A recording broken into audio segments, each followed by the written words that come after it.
Alright, this is another video, and I just wanted to show another print that's being printed right now as this video is being taken of another item using this filament. This is the yellow Creality PLA filament, very brittle, and one of the things that has been suggested is that the brittleness is caused by moisture, but the confusion is moisture causes bad print. Okay, so when a user posts not acceptable prints, there's something wrong with the quality of the print, the first thing that is stated is that it has moisture. But the thing is, brittle filament is stated to have lots of moisture. So it's one or the other. So basically, being brittle doesn't necessarily mean there's moisture, but if there is moisture, you would have problems, or the printer would have problems printing. There'd be popping and snapping sounds due to moisture. That would be one sign, but I've never heard that. I've never heard popping and snapping of moisture being boiled off. So this is the same roll of filament, the so-called wet filament, that is being printed in the last few prints.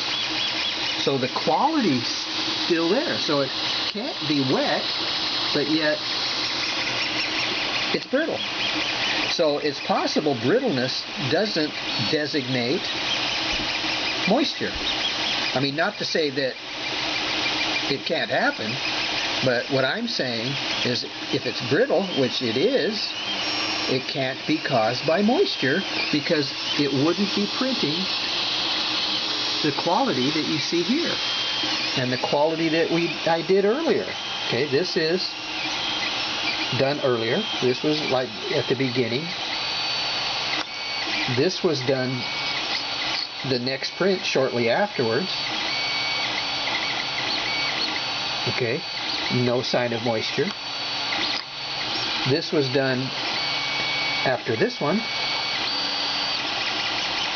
no sign of moisture. I mean, it's kind of like you look for the signs that other users say it is caused by moisture, but yet having brittle filament doesn't necessarily mean there's moisture. So here we are, brittle quality prints. This was done just recently, the most recent print. This actually will fit as part of this. So this is the base. This piece here, I won't shove it in there yet till it's ready, will fit right in there. Okay, there'll be 3 of these. Right, 1, 2, 3, and it's designed to swivel on pins. So basically, there's going to be 6 pins printed that fit 2 per leg. So there'll be a pin here and a pin here holding it in this area of the print. So yeah, I don't know. It is confusing.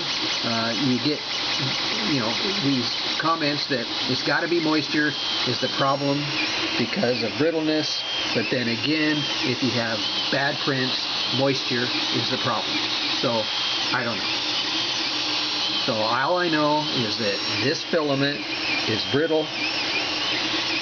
It prints like this, as you see.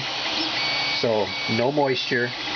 I mean, I don't see how moisture could be part of this spool.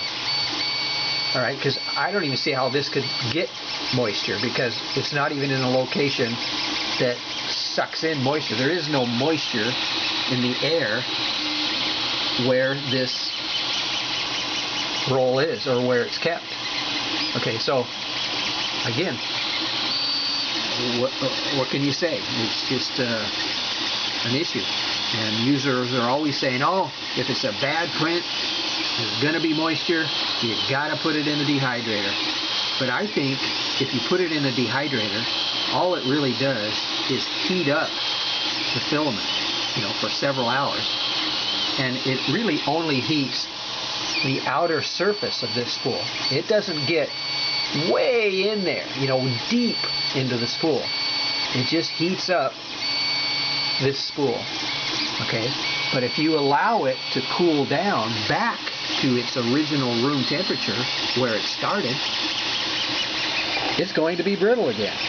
So if indeed moisture was pulled out of a supposedly brittle or supposedly moisture-filled spool, it should remain that way as long as you keep the spool in a non-moisture location, which it is. So it wouldn't even have the moisture in the first place. So I think it's more of a material. It's the chemical makeup of this filament.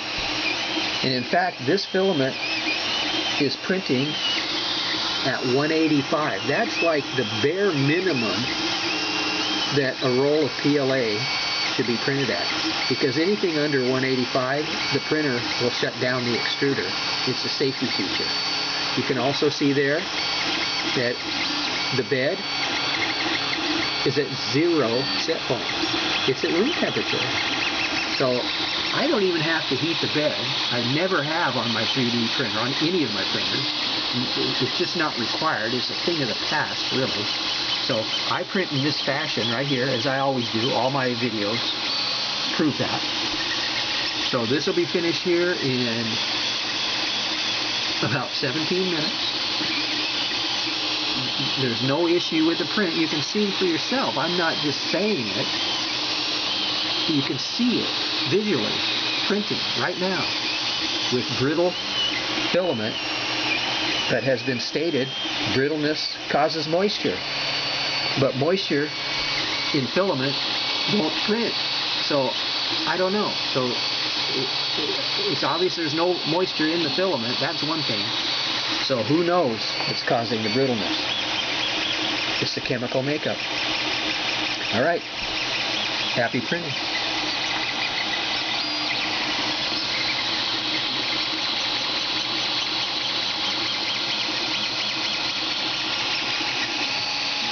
Let's do a little tour here of the printer.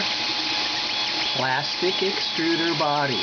Wow, not the metal extruder. That causes way too many issues that this extruder will never have in its lifetime.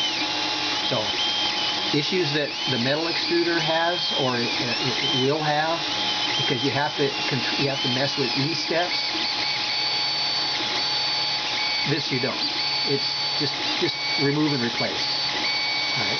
If you have to, because you don't even have to change the body, just change the lever. It's like 5 minutes and a couple of bucks, and you're back to printing.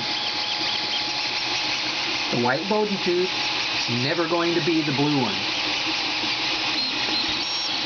Standard, basic, classic hot end. Nothing's changed. No direct drives, not required for any of the prints I've ever done. The 3900 STL file. No electronic gizmo here, weighting down the head, or a direct drive weighting down the head. Paper feeler gauge, it works, always has, always will. It's a mechanical fact. All right, springs, check it out. Original, doesn't need solid chunks of rubber or the yellow heavy-duty springs, just not required. And you can see that here, it's not required. Alright, I don't know what else to say. I guess just show a quick video and say nothing. So here we are, happy printing.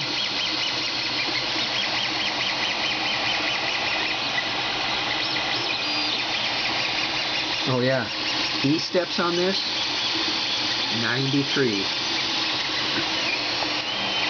93. Always 93.